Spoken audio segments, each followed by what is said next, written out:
목사는 사도적인 사역을 하는 사람입니다. 오해를 하지 말아야 될 것이 뭐냐면은 사도적인 사역을 한다고 해서 사도라는 얘기는 아닙니다. 단지 목사에게는 사도적인 축복권이 있다는 겁니다. 그래서 저는 매일같이 우리 성도님들을 위해서 축복 기도하고 있습니다. 성도들이 해야 할 일은 뭐냐면은 목사가 기쁨으로 축복 사역을 할 수 있도록 도우는 겁니다. 목사도 사람이기 때문에 기분이 좋아야 축복 기도가 많이 나옵니다. 그러나 반면에 기분이 나쁘면은요, 목사라 할지라도 축복 기도보다는 불평이 나올 수가 있다는 거예요. 그건 사실입니다. 목사를 어떻게 기쁘게 할 수가 있느냐? 첫 번째로는 신앙이 빨리 자라는 거예요. 여러분들의 신앙이 빨리 자라면은 목사는 기뻐합니다. 신앙이 빨리 자라지 않는 사람을 보면은 푸념이 생겨요. 지금 내가 뭘 하고 있는 건가? 이런 생각이 들면서 한숨도 나오고 말이죠. 그러나 신앙이 일치월장 자라는 사람을 보면은 기쁨이 넘치고 목회를 할 맛이 나는 거예요. 두 번째로는요, 물질로 섬기는 거예요. 27절 하반절, 오늘 봉독한 내용은 아니지만 그들의 영적인 것을 나눠 가졌으면 육적인 것으로 그들을 섬기는 것이 마땅하니라, 이렇게 말씀을 하고 있습니다. 이 말씀은 예루살렘 교회와 이방 교회와의 관계를 얘기하는 거지만 목사와 성도와의 관계에도 적용을 할 수가 있는 말씀이에요. 무슨 부귀영화를 누릴 수 있도록 물질로 섬기라는 얘기가 아니고, 목사가 최소한 물질 걱정을 하지 않고 목회를 할 수 있도록 도와라는 거예요. 만약에 목사가 물질의 그 생활에 보장이 안 되면은 목회에 전념할 수가 없어요. 요즘 교회들이 참 어렵잖아요. 교회들이 어려워가지고 저희 노회도 보면은 목사님들이 복지사 자격증을 따가지고 노인 요양원에 출근하는 분도 계세요. 매일같이 노인 요양원에 출근을 하는 거죠. 그러니 뭐 목회가 되겠어요? 아니면은 대리운전하는 목사님도 계세요. 밤이면 밤마다 대리운전하러 가시는 거예요. 그러니 피곤하니까 뭘 목회를 하겠냐고요. 물질의 안정이 안 되니까 목회를 정상적으로 할 수가 없는 거죠. 그리고 세 번째로는 목사를 위해서 기도하라는 겁니다. 제일 중요한 거예요. 오늘 이 내용에 대해서 함께 나눠보기를 원하는데요. 어떻게 기도를 해야 되느냐 하면은 첫 번째로는 함께 기도하라는 겁니다. 30절 말씀을 우리 다 같이 한번 읽어보겠습니다. 형제들아, 내가 우리 주 예수 그리스도와 성령의 사랑으로 말미암아 너희를 권하노니 너희 기도에 나와 힘을 같이하여 나를 위하여 하나님께 빌어. 너희 기도에 나와 힘을 같이하여 나를 위하여 하나님께 빌어 라고 했습니다. 중요한 내용이죠. 나와 힘을 같이해서 기도하자라는 얘기예요. 전도서, 구약성경 전도서 4장 12절 말씀에 보면은 한 사람이면 패하겠거니와 두 사람이면 맞설 수 있나니 세 겹줄은 쉽게 끊어지지 아니하느니라 라는 말씀의 내용이 나오죠. 이 말씀은 운동 경기를 할 때 적용이 되어지는 말입니다. 소위 팀워크를 강조하는 말이에요. 단체 경기에서 혼자서 아무리 잘해도 소용이 없어요. 팀워크가 이루어지지 아니하면은 절대로 그 경기에서 이길 수가 없다는 겁니다. 축구를 하는데 메시 같은 사람이 10명이 있어도 만약에 팀워크가 없다면은 그 팀은 절대로 이길 수가 없는 거예요. 함께하는 것은 굉장히 중요합니다. 왜 함께 기도를 해야 되느냐 하면은요, 하나님께서는 두세 사람이 함께 기도하는 것을 기뻐하신다는 거예요. 마태복음 18장 19절에서 20절까지 말씀해 보니까 진실로 다시 너희에게 이르노니 너희 중에 두 사람이 땅에서 합심하여 무엇이든지 구하면 하늘에 계신 내 아버지께서 그들을 위하여 이루게 하시리라. 두세 사람이 내 이름으로 모인 곳에는 나도 그들 중에 있느니라. 하나님의 이 말씀을 우리는 기억해야 될 줄로 믿습니다. 두세 사람이 모여서 기도하는 것을 하나님께서 기뻐하신다는 거예요. 그 다음에 왜 함께 기도를 해야 되느냐 하면은 목사도 인간적으로 힘을 얻을 수가 있어요. 목사도 혼자서 기도한다는 생각보다는 함께 기도해주는 기도의 동력자가 있다라고 생각이 들면은 인간적으로 힘이 생기는 거예요. 여러분들은 목사에게 기도를 해달라고만 하지 마시고 목사와 함께 기도하시는 분들이 되시기를 축원드리겠습니다. 물론 여러분들이 목사에게 기도를 요청하면 목사가 기도하지 않겠다는 얘기가 아니에요.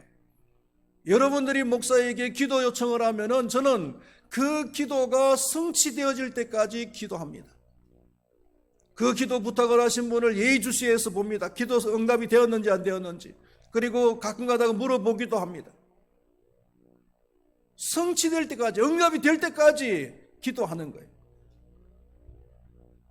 그러나 분명히 알아야 될 것이 뭐냐면은 하나님께서는 여러분들의 문제에 대해서는 제3자인 목사의 기도보다도 여러분들 당사자인 여러분들의 기도를 더 원하신다는 사실을 여러분들은 기억하시기를 바라겠습니다.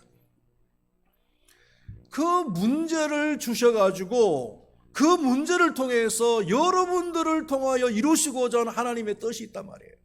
그런데 그 문제를 놓고 본인은 기도하지 않고 목사에게만 기도 부탁하고 그러면 이게 어떻게 되겠습니까? 목사는 당연히 기도하겠지만 당사자인 여러분들도 그 문제를 놓고 함께 기도해야 될 줄로 믿습니다. 함께 기도할 수 있는 모든 성도님들이 될 수 있기를 축원드리겠습니다. 두 번째로 어떻게 기도를 해야 되느냐 하면은 구원의 열매가 많이 맺힐 수 있도록 기도를 해야 된다는 겁니다. 31절 말씀을 우리 다 같이 읽어보겠습니다. 나로 유대에서 순종하지 아니하는 자들로부터 건짐을 받게 하고 되었습니다. 여기서 건짐을 받게 하고라는 말은 구원의 열매 그리고 전도의 열매가 맺히도록 이런 의미가 아니겠습니까? 목사가 하는 일은 크게 두 가지예요. 하나는 기존 성도들을 말씀으로 잘 양육을 하는 일입니다. 그래서 구원의 확신을 가지고서 신앙이 빨리 자랄 수 있도록 성숙한 신앙인이 될 수 있도록 도와주는 일, 이것이 목사가 하는 가장 본질적인 일입니다. 이게 목회예요. 그리고 또 한 가지는 뭐냐면은 믿지 않는 사람을 믿게 하는 거예요. 전도하는 일이죠. 이 일은 비단 목사만 하는 일이 아니라 모든 성도들이 함께 해야 된다는 거예요. 목사가 몸은 하나인데 북치고 장구치고 다 할 수는 없어요. 성도들이 함께 해야 됩니다. 만인 제사장설이라는 것을 우리는 믿잖아요. 이 만인 제사장설이라는 것도 모든 성도들이 제사장이 되어져서 이방 사람, 하나님을 믿지 않는 사람을 하나님께로 인도하는 일. 이것이 바로 만인 제사장들이 해야 될 일인 줄로 믿습니다. 그러면은 어떻게 우리가 동참을 할 수가 있느냐 하면은 직접 전도하는 일에 동참을 해야 되고, 두 번째로는 기도에 동참을 해야 된다는 겁니다. 여러분들의 기도로 말미암아 전도의 많은 열매가 맺혀집니다. 똑같은 복음을 전하고, 똑같은 하나님의 말씀을 전하고, 똑같은 설교를 해도 여러분들이 배후에서 어느 만큼 기도를 하느냐에 따라서 그 전도의 열매, 결과는 다르다는 거예요. 기도의 능력은 대단합니다. 많은 전도의 열매를 맺기 위해서 함께 기도하시는 여러분들이 될 수 있기를 축원드리겠습니다. 세 번째로는 목사가 교회를 섬길 때에 교회가 받을 수 있도록 기도를 해야 된다는 겁니다. 31절 하반절에 또 예루살렘에 대하여 내가 섬기는 일을 성도들이 받을 만하게 하고, 이렇게 이야기하고 있습니다. 예루살렘 교회를 섬기는 일에 예루살렘 교회 성도들이 받을 수 있도록 기도했다.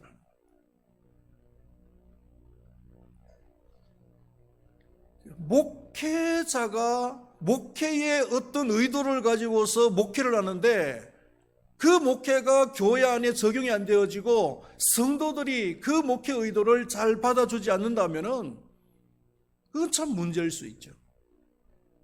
그래서 우리가 기도를 해야 될 것 중에 한 가지가 뭐냐 하면은 목회자의 그 목회 의도가 교회 안에 잘 적용이 되도록, 잘 받아들여질 수 있도록 기도를 해야 된다. 아멘이 있습니까? 아멘이 있습니까? 네. 교회의 방향이 전도 중심으로 갈 거냐, 양육 중심으로 갈 거냐, 구제 중심으로 갈 거냐, 아니면은 선교 중심으로 갈 거냐, 아니면 상담 중심으로 갈 거냐, 이것은 목회자의 목회 의도에 따라서 바뀌어질 수 있다는 겁니다. 결정이 되어진다는 겁니다. 우리 노예에 보면은, 아니면 제 주변에 보면은 조금 독특한 목회를 하시는 분이 한 두 분 정도 계시는데, 물론 많이 계시겠지만 오늘 말씀드리고 싶은 분은 한 두 분인데, 한 분은 이제 노예 후배 목사예요. 이분은 교회가 부흥이 안 돼가지고 오랫동안 이제 힘들어했어요. 힘들어하다가 주변에 이제 막 아파트가 이제 개발이 되어지면서 교회가 조금씩 이제 부흥이 되어지는데, 뭐라고 얘기하냐면은 저는 노예를 섬기는 일을 하겠습니다. 그래서 아직까지 우리 교회가 크게 부흥은 못했지만 노예 상해비를 월 100만 원씩 내겠습니다. 노예에서 선포를 해버린 거예요. 그러니까 노예원들이 조금은 놀랐어요. 아니 100만 원씩이면 1년이면 1200만 원인데. 그런데 그 목사님이 하는 얘기가 뭐냐면은 자기 교회에다가 그 얘기를 했다는 겁니다. 나는 노예를 섬길 거예요. 그래서 월 100만 원씩 노예 상해비를 낼 겁니다. 그랬더니 장로님하고 성도님들이 목사님 생각이 그러시면 하세요. 그러더라는 거예요. 그래서 하는 거예요. 하니까 막 교회가 부흥이 되어져요.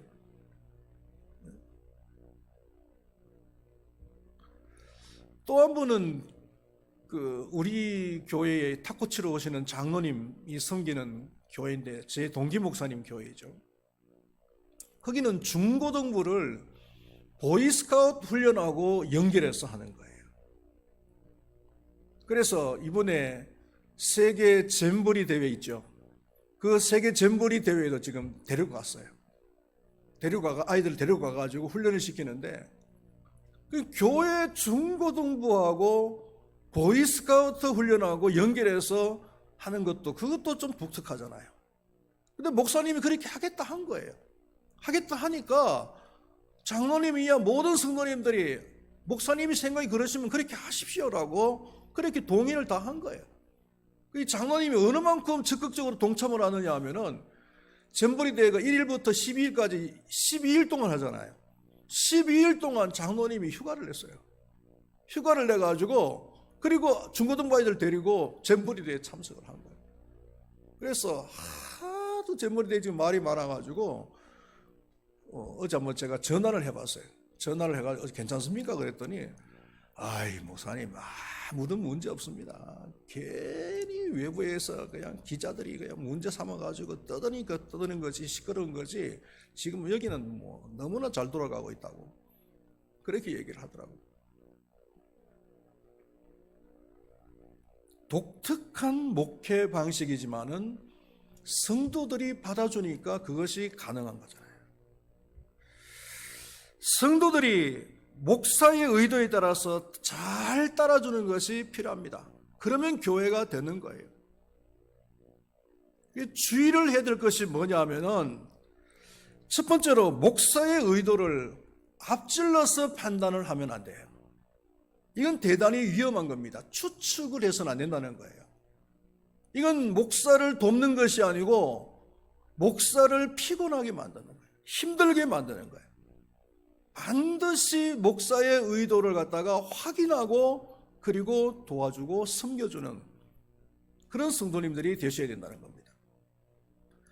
그리고 또 한 가지는 뭐냐면은 목사가 자신의 의도를 들어주기를 따라주기를 바라지 말고 요구하지 말고 목사의 그 목회 의도에 따르는 그런 성도님들이 되셔야 된다는 겁니다. 규모가 작은 교회에서 오류가 발생할 수 있는 문제예요, 여러분. 규모가 작으니까 모든 성도님들이 뭐 100명 정도 된다 그러면은 뭐 다 가족처럼 뭐 서로 너무나 잘 알고 지내잖아요. 그래 목사님 이것도 좀 해주세요. 이것도 좀 해주세요. 우리 교회는 왜 구제 안 합니까? 구제를 해도 왜 이렇게 안 합니까? 왜 이렇게 안 합니까?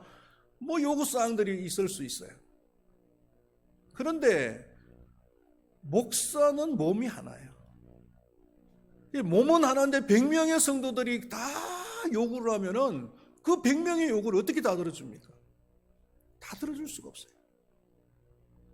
그러니까 큰 교회가 어떻게 잘 돌아갈 수가 있느냐 하면은요, 큰 교회는 한 사람, 성도 한 사람의 의도는요, 다 묵살이 돼버려요. 들어줄 수가 없어요. 뭐 3,000명, 5,000명 모이는데 3,000명, 5,000명의 그 요구를 어떻게 교회가 다 들어주겠어요? 그러니까 다 묵살시켜버리는 거예요. 따라오려면 따라오고 못 따라오면 오지 마라. 이거거든요.